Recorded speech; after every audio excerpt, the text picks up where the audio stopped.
Hello, everybody. We are gathered here today for the 177th session of Mindfulness for Beginners in English, conducted by Nissarana Vanaya. I would like to welcome Venerable Homagama Dhamma Kusala Thero for this session, and I'd like to welcome everyone who's participating via Zoom, Facebook live stream, and anyone who may be watching later. Our program will commence as usual with the in-session practice of mindfulness, and we will be then followed by the topic, a talk on today's topic. We will then move on to any reports and questions towards the end.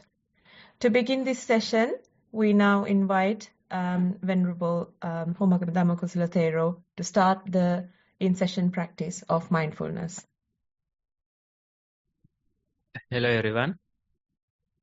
Today we can do a sitting session to start today's program.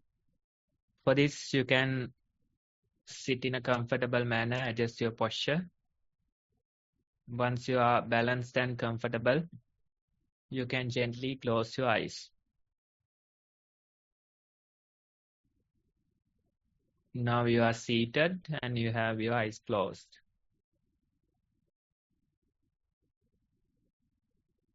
Notice what you feel in the present moment.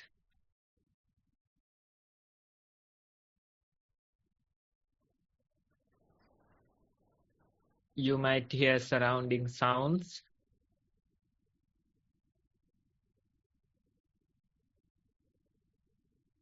Some sounds are soft, some are loud.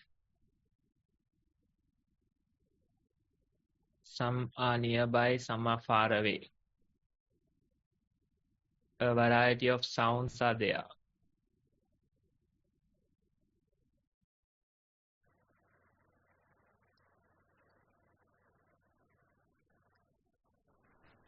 In addition, you may feel bodily sensations.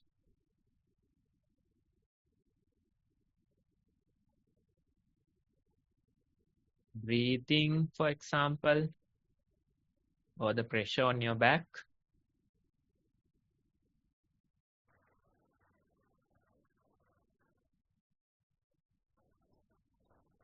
Time to time, you get thoughts, memories.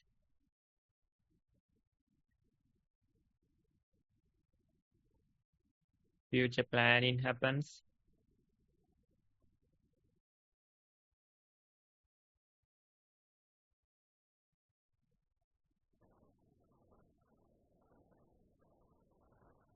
All of these things come and go. We simply try to practice awareness among all these things.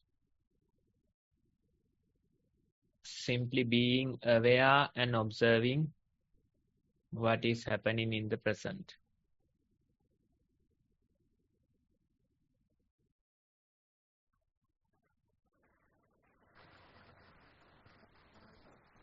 Let's try and continue the mindful sitting practice for a few more minutes.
Okay, everyone. That's our time to do a mindful sitting session today. This is just to give you an idea. With this idea, with this short practice, you can try on your own and see how this mindful sitting can be achieved. With that, Sonali, you can take over. Thank you, Bhante. Next, we have the talk on today's topic. The topic we have chosen for this week and next week is freedom versus safety. For this, I invite Bhante again to start the talk on today's topic. Okay, everyone. So this time we have this new topic. It's an interesting topic. We will see how we can relate this topic to the practice, and we will take some time to discuss this. Now, if I ask you the question, would you rather be safe or free? If you think about it a little, then most of you would say probably you need both.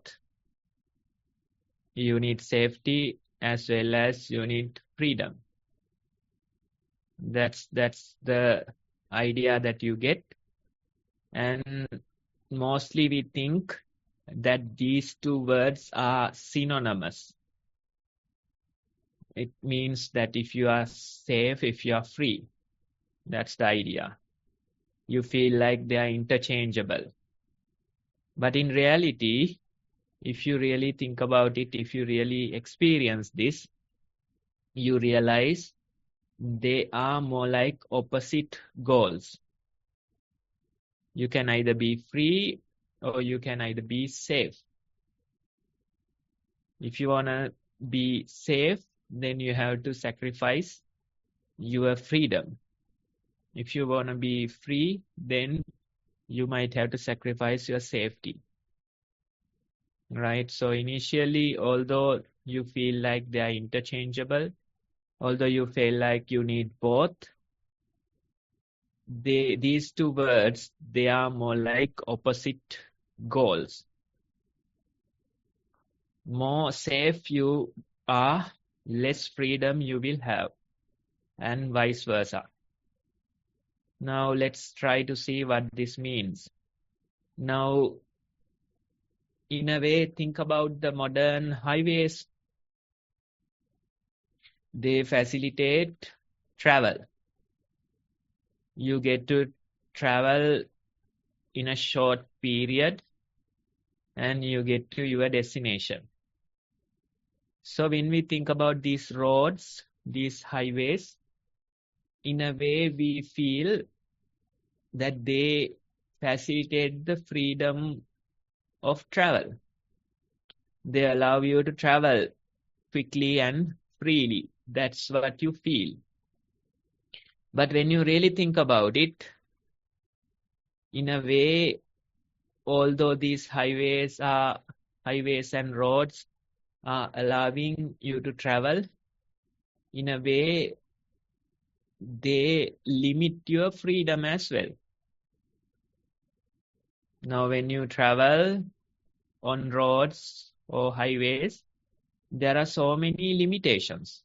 There are speed limits, then there are bumpers, there are red lights, right? So all those limitations are there.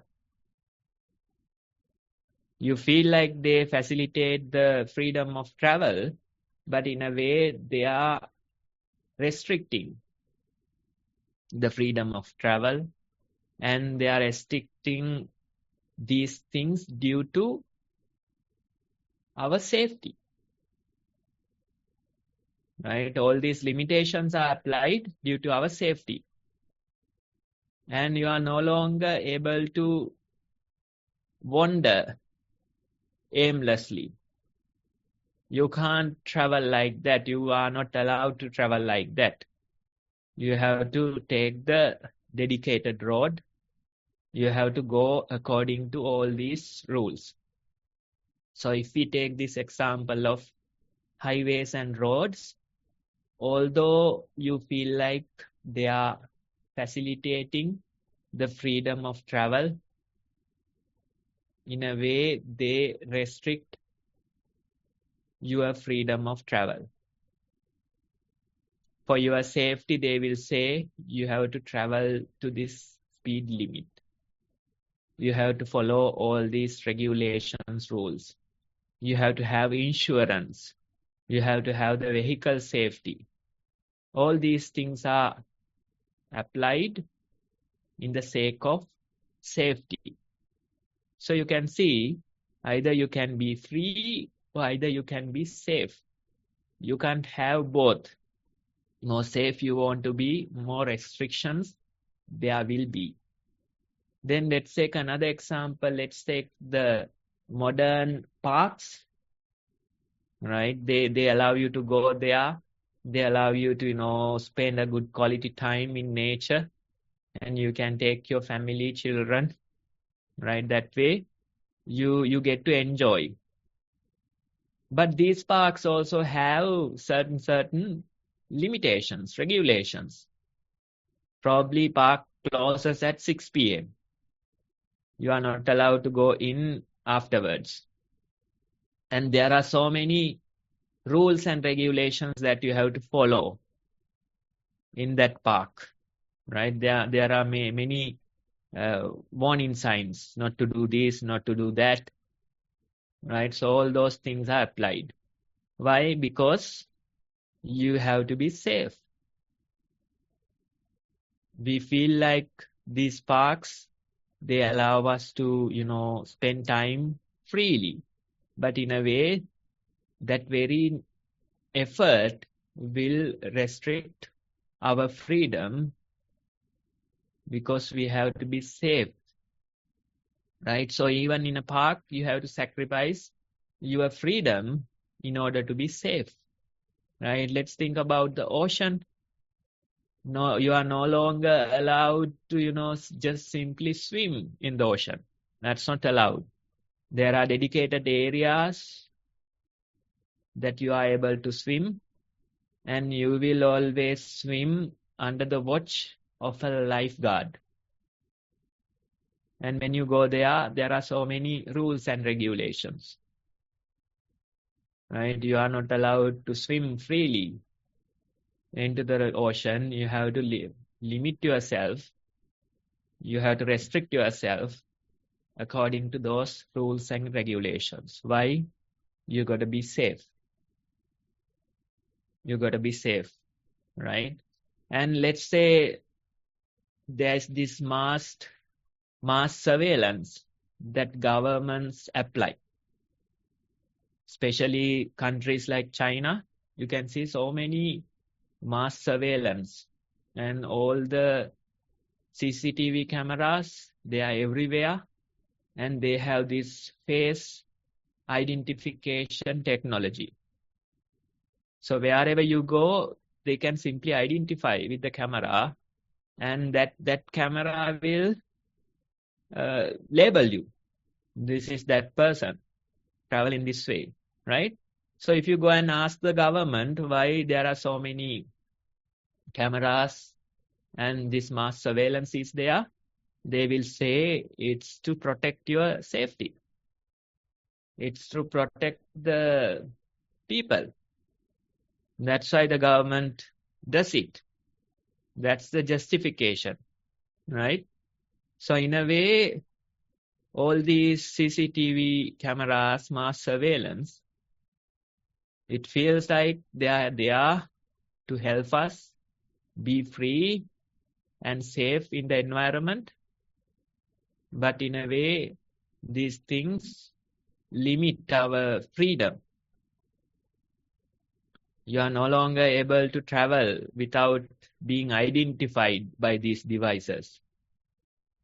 You are no longer able to be yourself without getting caught in a camera, right? So you can see how these modern things are restricting our freedom for our safety, right? Same goes for many other things. Now, let's say the pets. You can have pets, right? But there are so many rules and regulations. Maybe you have to castrate them. Maybe you have to license them. Maybe you have to give them proper injections, medicines, all those things, right? So you are able to enjoy the company of your pets, but in a way, for your own safety, you have to follow all those rules and regulations. Let's say being sick, right? Being sick, having some illness. Can you simply be with yourself? Can you simply be with the sickness? No, that's not allowed in this modern society. You have to go to the hospital. You can't stay at home.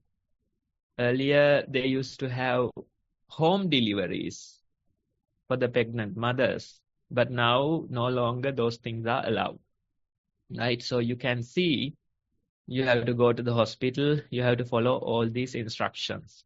Even dying, you won't be allowed to do it in your own comfort, right? You have to go through this hospital process. That's the way to die. Nobody is allowed to die at home. Even in this monastery, it's not easy to do that, right?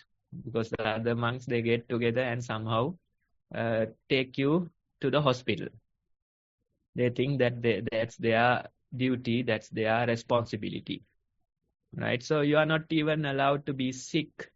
You are not even allowed to, die on your own.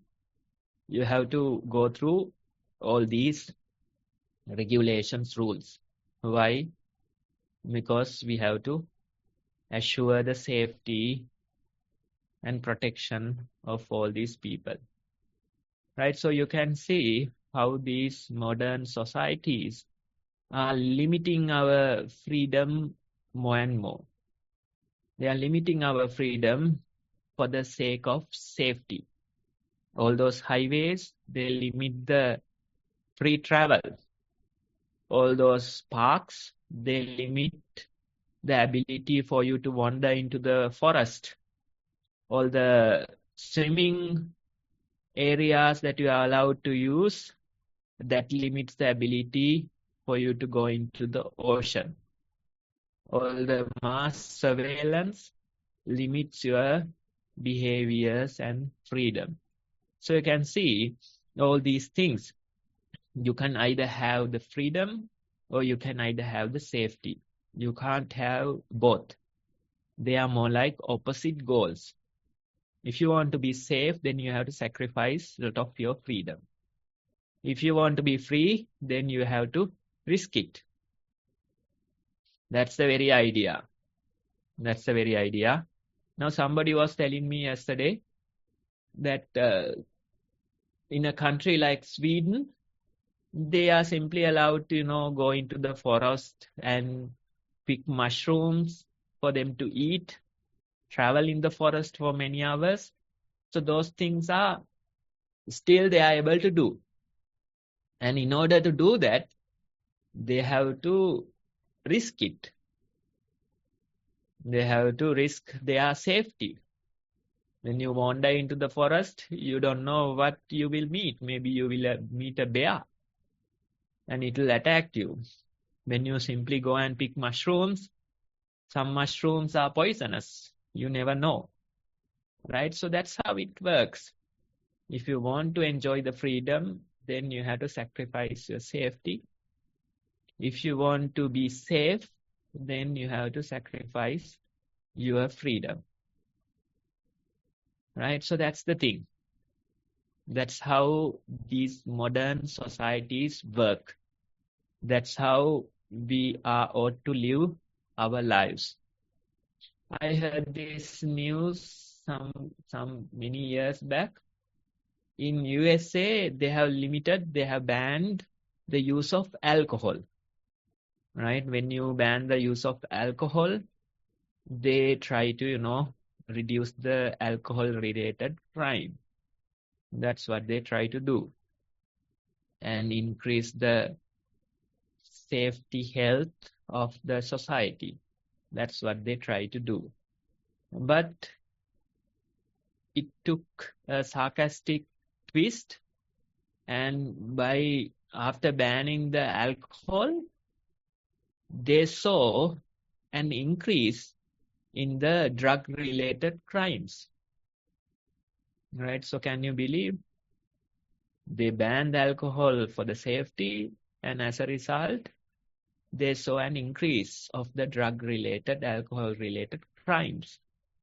So this is how the society works, right? If you want to limit your freedom, then you will be free. If you want to be free, then you have to sacrifice your safety, right? So these things, they are opposite goals.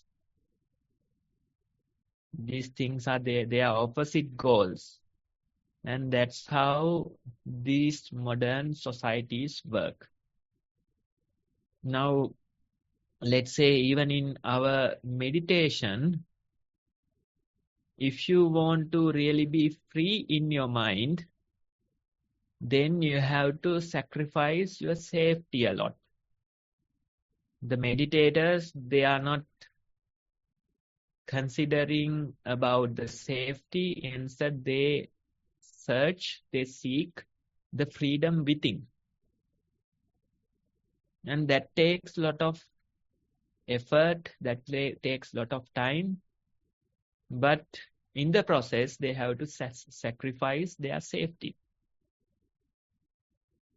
Let's say the meditation, if you want to help your practice a lot, if you want to develop your practice, you have to simply allow your mind to wander freely and simply watch. Simply allow the mind to move freely and watch where it goes. But in that process, we are risking our safety. When you allow the mind to flow freely, certain past memories, incidents, those things come to our mind. And they are not comfortable. It's not easy to experience these things. You feel like torture.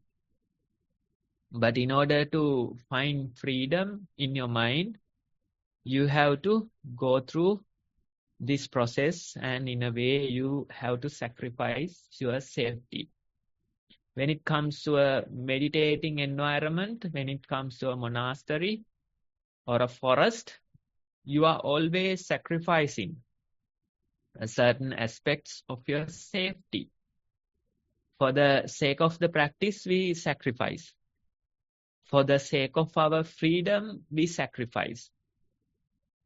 Usually the practitioners, they don't like to be restrained by the society. They don't like to be restrained by all the rules and regulations. They are more like black sheep. And in a way, they are sacrificing their safety in order to find freedom within. Most people, the mass society, they would prefer their safety. Especially when it comes to Sri Lankan communities, they think that meditation is not something for them. They think that meditation is for the monks. They would prefer being in their safe environment. They would prefer being in that comfort zone. They don't want to risk it. Right? So in a way, they know that meditation is taking a risk. When you try to meditate, you don't know what will happen. So either instead of taking that risk, they want to be free in their own, they want to be safe in their own comfort zone, in their own comfortable environment. They don't want to go outside into a forest. They don't want to come into a monastery or a meditation center. They don't want to go through that difficult process. They would rather be safe in their comfortable environments. And in a way, this mind is also the same. This mind has a lot of bondage, and it is bounded by these thoughts, memories, and you are always bounded by them. You appreciate your thoughts. You think that they are making you comfortable. You think that they are making you safe. So you indulge them, you encourage them again and again. You have your own views, you have your own concepts, you have your own thoughts. And you keep on encouraging, indulging those views, concepts, thoughts. Right? But you don't want to go through this process of giving them up, because you are comfortable with those views. You are comfortable with those concepts. You are comfortable with your own thoughts. Thinking in a different way is more like risking it. Being open to a different view is more like risking it. Maybe you have to risk a part of your ego. Maybe you have to risk something that you value. So we dare not to think that way. We dare not to be open to the other views. That's how we try to be safe in our little comfortable space. But when you practice meditation, when you practice mindfulness, in a way you allow the freedom for your mind to think. You try to be open to the other views. You try to listen to the things that are happening. You try to be open, keep your eyes open for the things that are happening. And in a way, it's risking your safety. It's risking your ego. We don't want to sacrifice the ego. We don't want to risk it. Let's say having an argument with somebody. Why we are doing that? Maybe to protect our ego. If you simply accept other person's view, if you simply accept that you are wrong, then you sacrifice, then you risk a part of your ego. So that's why we dare not to do it. We take hours of fighting, arguments, but we don't want to simply accept that we were wrong. Right? So that's how we do. That's how our mind works. And some of the situations, your mind keeps thinking, I did this. Without me, this won't be done. I am the person who did this. I take the responsibility for this. This is my work. Right? So that way, this I-centered thinking patterns are there. In our mind, we are indulging our own ego by saying, this is me. I have done this. I have the ability to do. Without me, they won't be able to survive. Without me, they won't be able to do it. Right? So that way, we are comfortable in our ego. We are indulging our ego. But think about the people, all the people who are dead. Right? So it feels like nobody who was really necessary died. Nobody who was so important died. Because even without them, the world continued. The people moved on. They managed their own work. That's how they did. So those people who are dead, they too thought maybe I'm the person doing this. Without me, they won't be able to handle. But they died and the world moved on. Even their own family members, children, they started surviving on their own. So you can see, although you feel like you are the most important person, although you feel like you add so much value to this process, in reality, even without us, the world will continue. The family members will continue. So this way you can see, we, in our meditation practice, we risk our ego, we sacrifice our ego in order to be free from all the bondage in this mind. You got to let them go. And letting go this process, it's risking it. It's not easy. It's risking your ego. It's risking your views, thoughts. It's not easy. But you have to risk it all in order to find the ultimate freedom. That is the process of meditation. That's the process of meditation, right? We try to keep our mind in an open manner. We are open to the thoughts. We are open to the views. We are open to the other ideas. That openness, that balanced mind, we try to maintain. Let's say even somebody comes with a certain kind of a view of a problem, of an incident. They say, this is how I see, this is what has happened. That way they see. But you don't have to agree or disagree with that person. You can simply acknowledge their statement, but you don't have to jump into a conclusion. Usually our mind, it jumps into conclusions.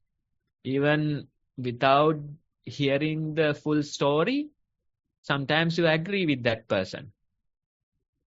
Sometimes immediately you react with disagreement. Right? So this is how our mind works. But instead, if you simply acknowledge their statement, try to maintain this openness in your mind without agreeing or disagreeing, that's the way of the practice. But it's not easy. It's going beyond our comfort zone, our safety zone. Right? We are risking it. We are taking a risk. We go into the unknown. That's the whole process of meditation. Starting from known, go into the unknown. That's the process of meditation. Let's say sometimes you start with the breathing. You feel the in-breath, you feel the out-breath, and that is more like known. Breath we know. With breath we are comfortable. But when the meditation evolves, when the meditation takes its pace, what happens is that you realize you are little by little dragged into the unknown. This unknown is risking it. This unknown, you don't feel that comfortable. Sometimes various thoughts, memories come. Sometimes you see certain images. Sometimes you feel these weird sensations arising in your body. So when you go through this process, when you go from known to unknown, in a way you are taking a risk. You are sacrificing your safety. But in the process, you can find the ultimate freedom. That's the very idea. So in the meditation process, you can't always be safe. You are taking a risk, but you are taking a risk in order to find freedom in this mind. Some people, they worry that if I do meditation, I might get certain kind of a mental illness. Mostly it's not the meditation that triggers the mental illness. Instead, that person had some weakness, and in the meditation it was surfaced, it was revealed. Right? So anyway, people worry that they might get certain mental illnesses due to meditation, and they don't want to risk it. They are comfortable in their own bondage. They are comfortable in their own suffering. Right? So this is the world. This is how it works. But the meditators, they take a risk. They sacrifice their safety. And in the process, they try to find freedom. It's not guaranteed for everyone. You are taking a risk. Sometimes you lose. That's also true. Right? But without taking the risk, how would you know that you won't be able to achieve that freedom within? Right? So that's the process. Even let's say all those things I mentioned earlier, let's say sickness, for example, you don't quickly rush into the safety of a hospital, right? Certain mild sicknesses, you can simply watch mindfully, simply be with the sickness and see how the body will handle it, right? You don't have to run for safety all the time. You don't have to seek help of the hospital all the time. Sometimes serious sicknesses, sometimes accidents, you might have to go definitely. But you don't have to go so often. You don't have to consult your doctor for every little thing that you get. No matter how safe you try to be, one day the death will come. Sickness will come. You have to go through that process, right? So if you accept this risk, then that very risk will allow you to find the freedom within. Even some people, they worry and they tell about the environment of the monastery. They say, Bante, there are so many trees.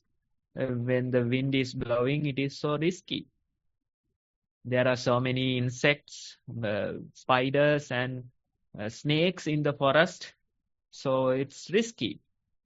Of course, it's risky, right? We are taking that risk in order to find freedom within. And although you don't feel it, you can't always be so much safe even in a modern city. You feel like you are safe, you limit yourself to all those rules and regulations. Still, there is a very likelihood that you get into an accident. There are so many other things that will create risk for you. So you can see, no matter where you go, no matter how safe you will be, always you have a risk.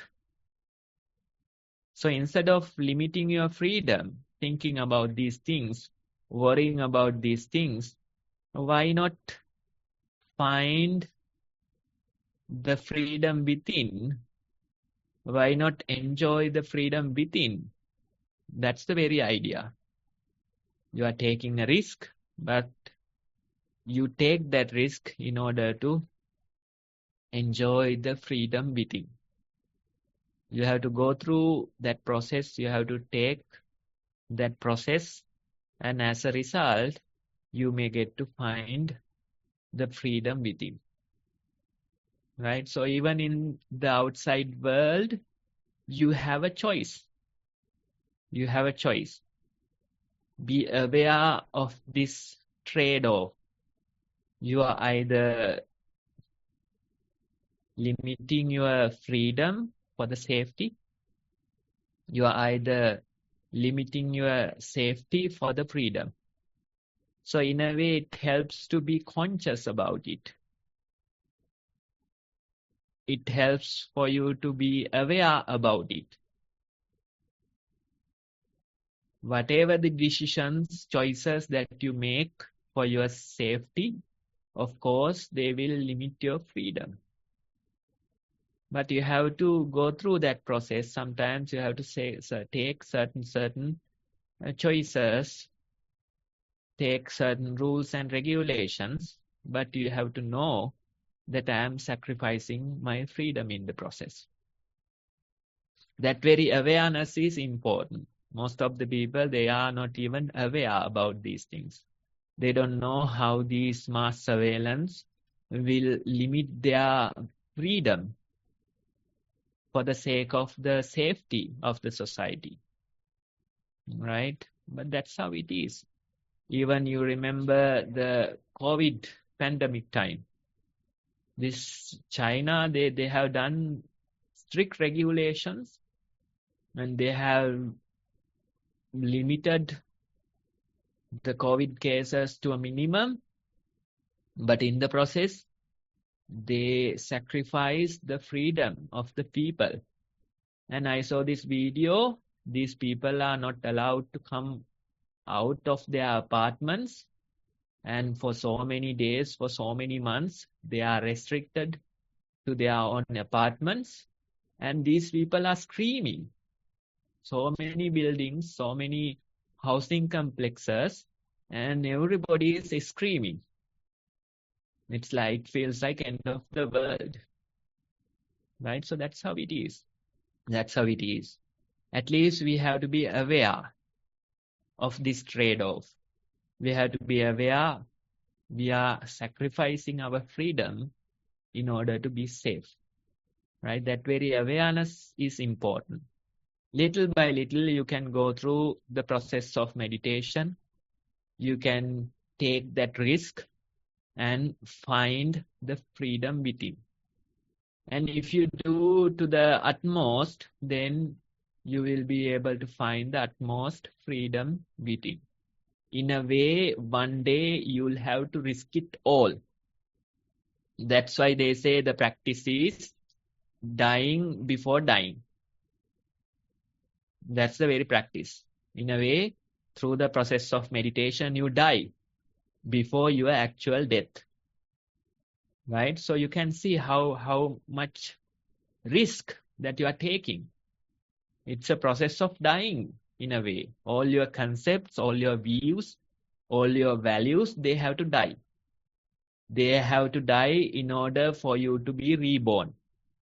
In order for you to be reborn as a free person, as a free spirit. Right? So that's how it is. That's how it is. In the process of meditation, we risk it all, and as a result, we may be able to find the utmost freedom within. When you risk it all, when you give up it all, then you will be able to find the utmost freedom. So you can see it's always a trade-off. You can either be safe or you can either be free. Which one do you prefer? That's the topic for today. Thank you for listening. Thank you, Bhante. Next on the agenda is the reports and questions. And to start this section, I invite Arosha to the program. With your permission, Bhante, thank you very much, Sonali. So before I read the practice reports that have been received today, I'd like to give a quick reminder of the instructions for this program. So in order to help us establish the basic mindful walking and mindful sitting practice, there are 2 videos, the links shared in the screen, and I'm sure will be added to the chat soon as well. So please watch these videos on mindful walking and mindful sitting, and then allocate some time each day to practice each form of meditation. And continue that for a few days until you've managed to do at least 2 hours of mindful walking and 2 hours of mindful sitting. at this point, you would be ready to write a report of your experience, separating that into the titles of mindful walking and mindful sitting. And for each practice, you can describe what you felt as you were doing the mindfulness practice. So as when you're walking mindfully, you could note the sensations, the prominent sensations like the texture of the ground, the pressure points on the soles of your feet, how your body weight shifted, and so on. And for sitting, there might be similar pressure points where your body touches the ground or the cushion or your seat, but also the incoming and outgoing breath at the nostrils, the raising of your abdomen, and so on. So once you've written your report, you can send that to us either using the Google form linked here or by email to beginnersnv@gmail.com. And we will read your report during the session each week. And I request Bhante to provide some advice and feedback to help you continue your practice.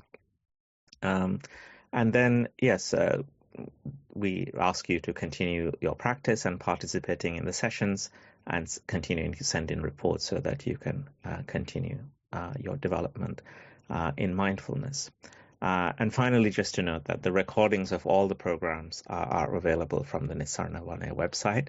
So even if you miss a session where you have sent in a report, you can always go back and listen to it in the recording.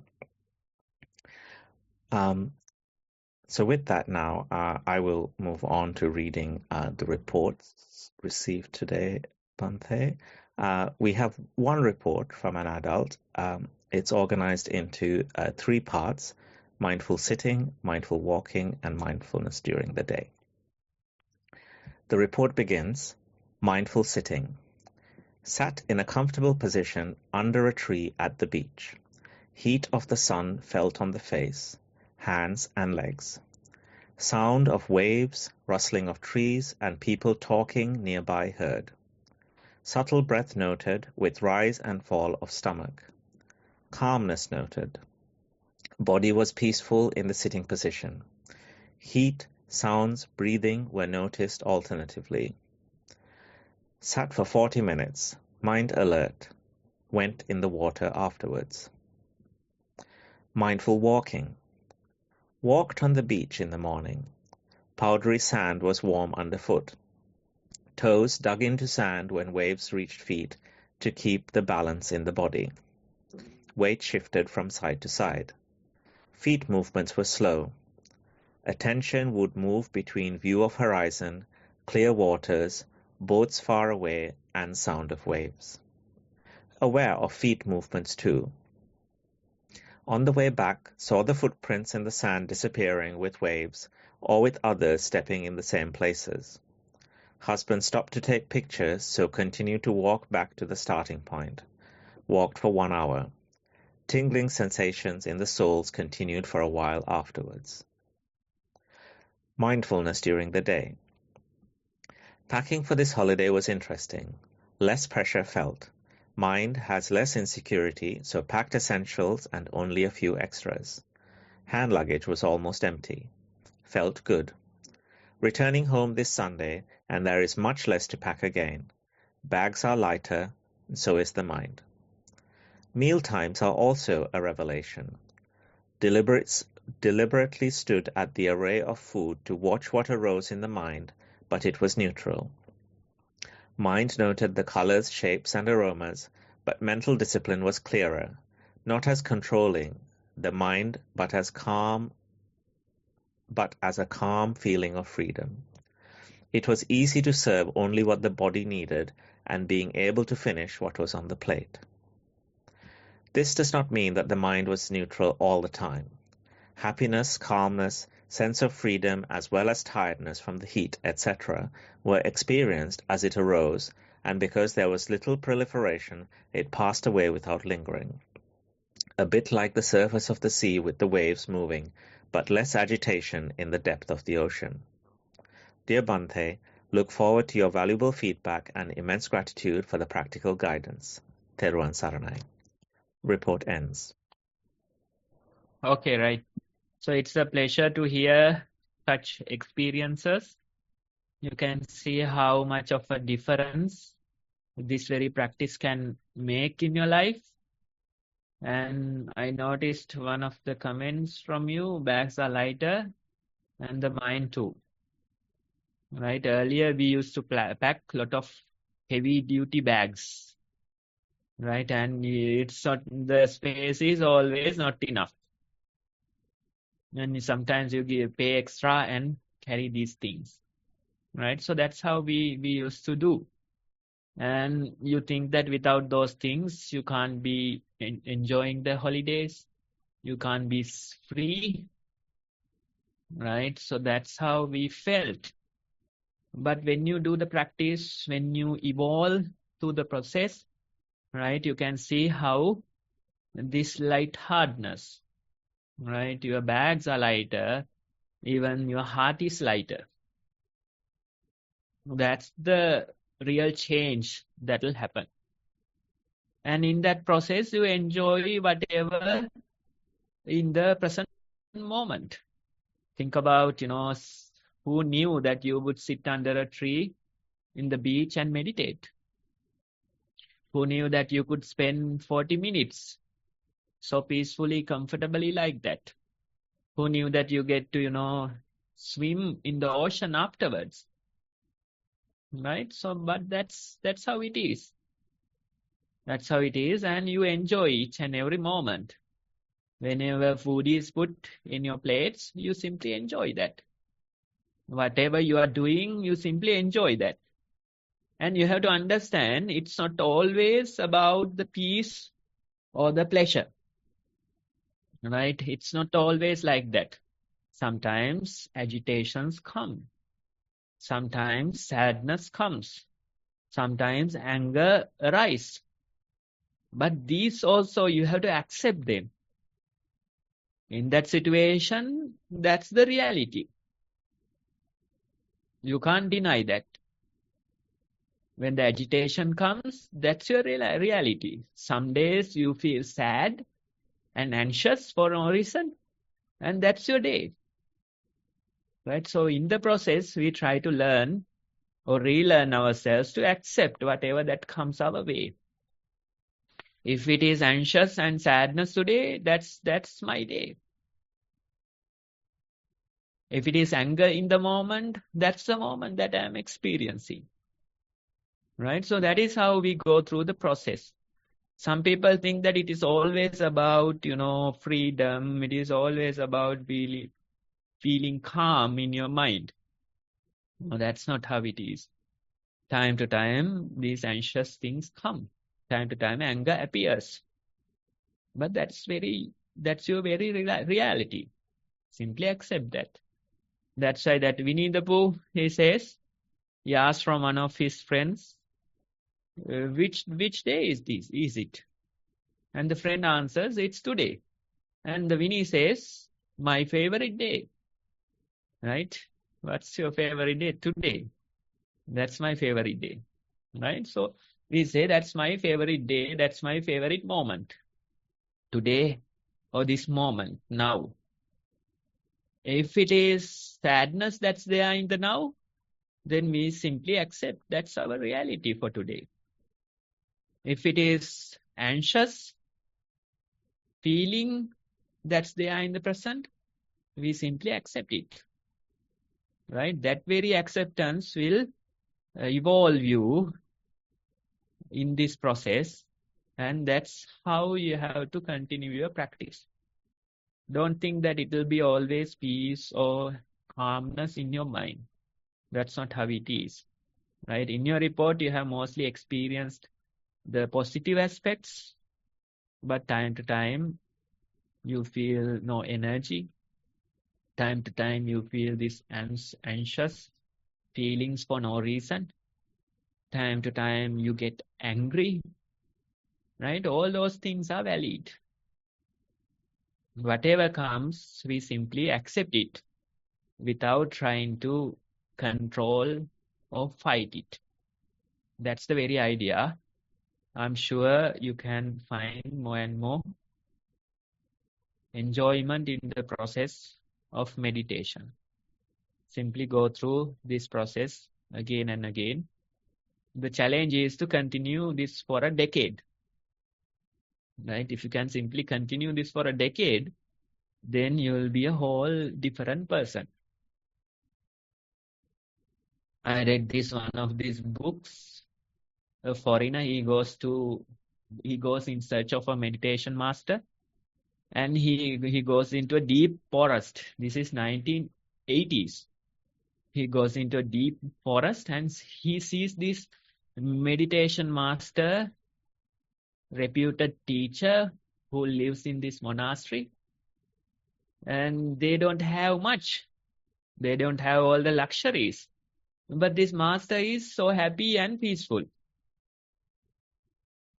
And this foreigner, he feels like this person, he's like a frog in a pond, right?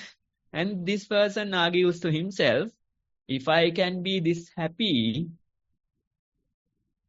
by spending 30 years in a forest, then it's worth doing it. That's what the foreigner thinks. Because he comes from this complex world. He comes from these modern societies. He is anxious, he is sad, he is suffering with some kind of anxiety during that time. So he thinks, if it takes 30 years in a forest to be this happy, then it's worth doing it.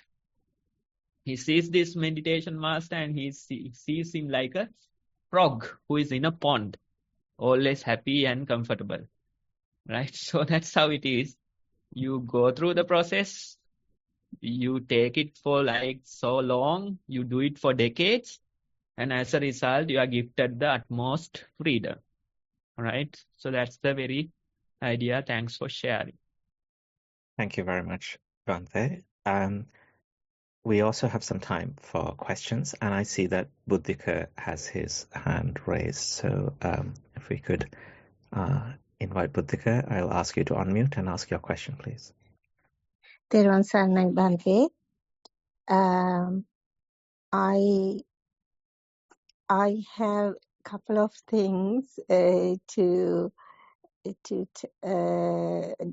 tell Bhante about. From the Dhamma talk, I will start. Bhante was talking about not fighting on to emphasize your opinion, thinking your opinion is greater than somebody else's. I kind of noticing this because I have teenagers. So down the line now I'm realizing when we have like arguments or discussions about certain things, about the curfew line or curfew time, they come up with different ideas. So like through these experiences, I have realized it's not just I know everything just because I'm too old. And they also, even they are little, they have valid points, and they have a different vision that also very valid. So this is just the children, and through this I have realized, and it can be applied to every situation, every discussion, every talk, and it's not just my view. It doesn't mean that my view is wrong,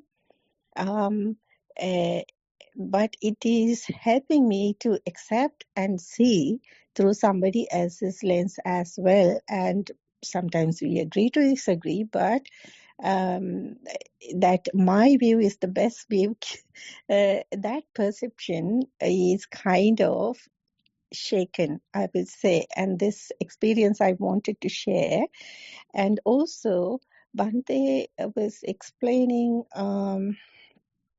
for the report about the being accepting people and be in the moment. That is something I kind of really value that Bhante's advice, because we always come to meditation thinking we are looking for somewhere like a white paper or white cloth. There is no dust, nothing.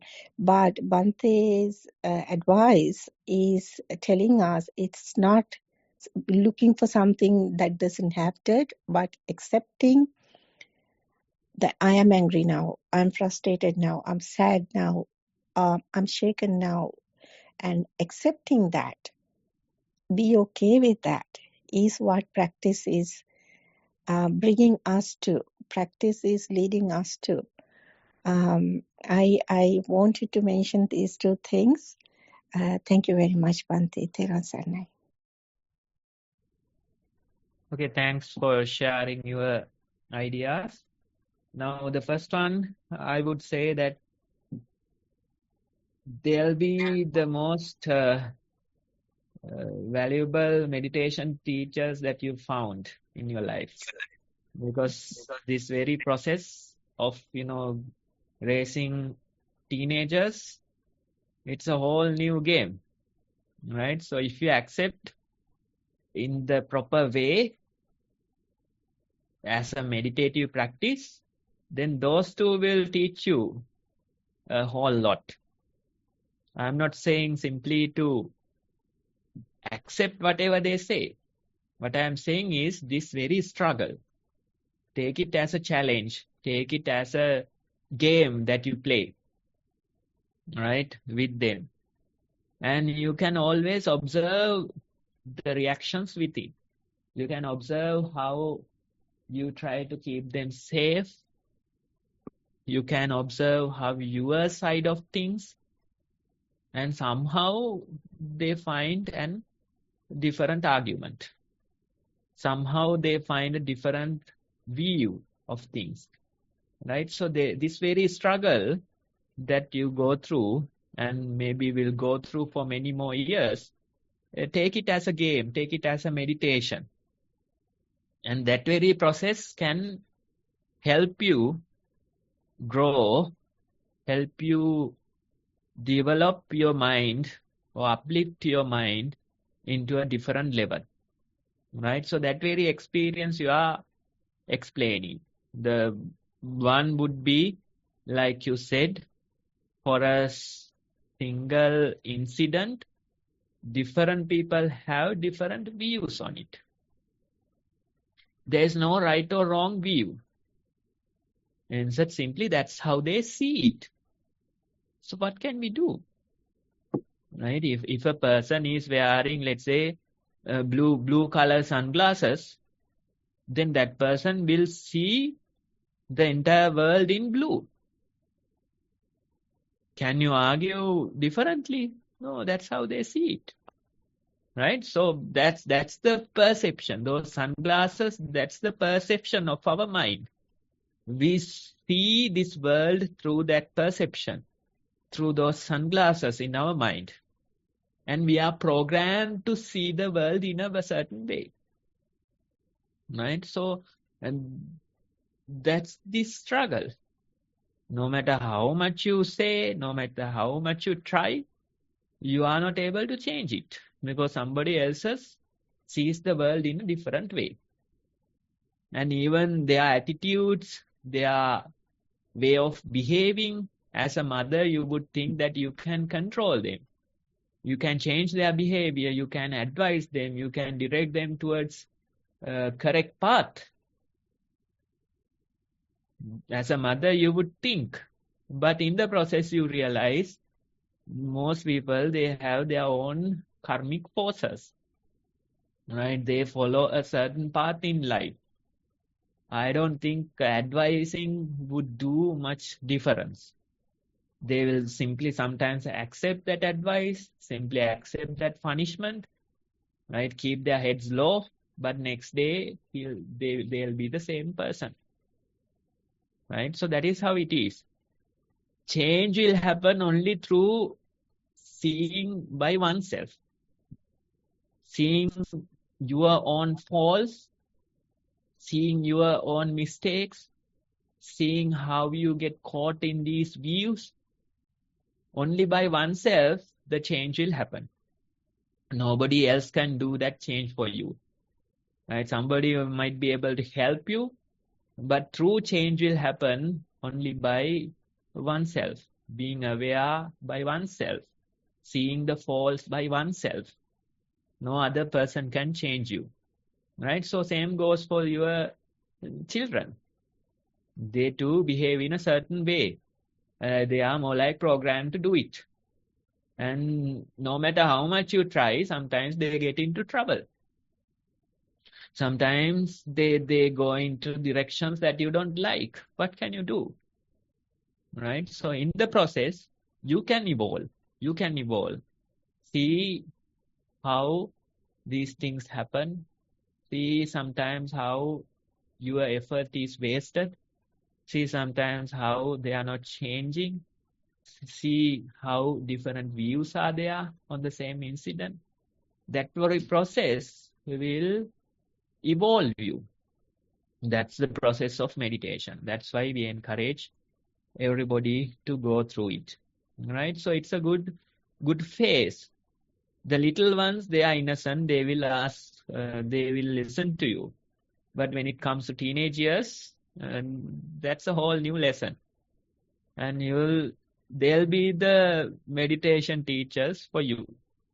They'll create many difficult situations where you have to meditate. Right? So that's the first thing. Then the second one is being in the moment. Yeah, whatever the moment brings, we have to accept it. Right? It's not always about calm, peace, or positive things. Sometimes it's dark. Sometimes it's negative. Right? So whatever that brings, the present moment brings, we have to accept it. That's our very training. It's not easy to do this, but what I am saying is we are in the process of doing it. We are in the process of embracing the moment.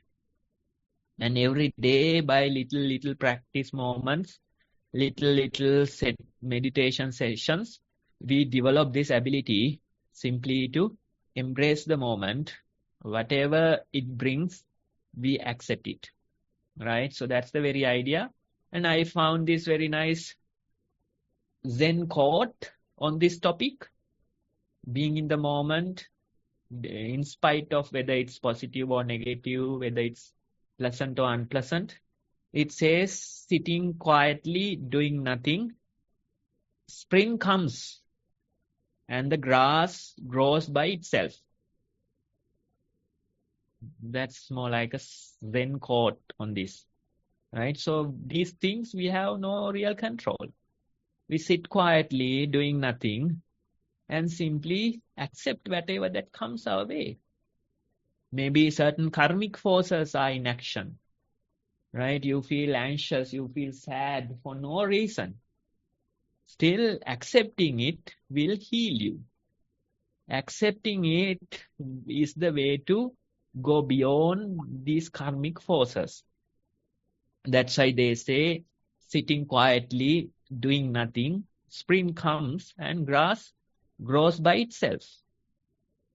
Right? These things appear, they evolve, and they go away. That's the very process of existence. And we can train ourselves to accept it more and more. Thanks for sharing your ideas. Bhante, if I may, it is really like Bhante said, I can't recognize at all, like at once, like if something is changing, like if any anger or a mood change or any change of situation comes at once, like I flow with that situation. And sometimes initially I recognize, oh, I need to calm down. Sometimes it takes a while, maybe a day, maybe a few hours, for me to recognize, okay, now I have gotten I got caught up with the situation. I need to distance myself. So, but I'm glad that through meditation that could see this even late or even if it takes time, could see that. Also, I wanted to ask Mante some advice regarding like when I can accept, like I begin to accept that I am not a fully perfect circle. I have crooked ends, I have broken ends, like I am a work in progress. So when I accept something that I'm not perfect and I have my mistakes like that. So it's easy for me to now see people for who they are when they get angry, or some people are like harsh. So I can sympathize when I accept them for who they are, how they react to situations. So it doesn't always necessarily need the correction. I don't find myself to go and correct or interfere or intervene. I found that really I don't say relieved. I find that really nice. Doing nothing is really I can't say it is a relief, but doing nothing is nice. That's what I wanted to share for advice, Bante. Yeah, the first one, it's natural that you can get carried away for hours, for days even. But we are in that process of learning ourselves, or we are in this process of evolving ourselves. So later, at least after hours or after days, you realize that you have gotten carried away. You have to distance yourself from the situation. That very process, it's always a learning curve, right? So that very process is the path. That very process is the meditation, right? So it's not like being perfect. Instead, we make mistakes, we get carried away, but next day, it's a fresh day. It's a fresh start, right? So that way, we go through this process of meditation, or we go through the path, realize that this is the very path, right? Getting carried away again, correcting yourself, distancing yourself, right? Going through this whole process for thousands and thousands times. And that's the very path, that's the very process of meditation. So go through this process, and little by little you can see you are able to realize it earlier, and you are able to prevent you getting from carried away in these situations. And it will be much more easier for you to distance yourself from the situations. Then the next one, we all are perfectly imperfect.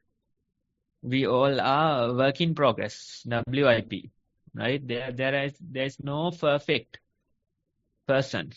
We all are perfectly imperfect. And when you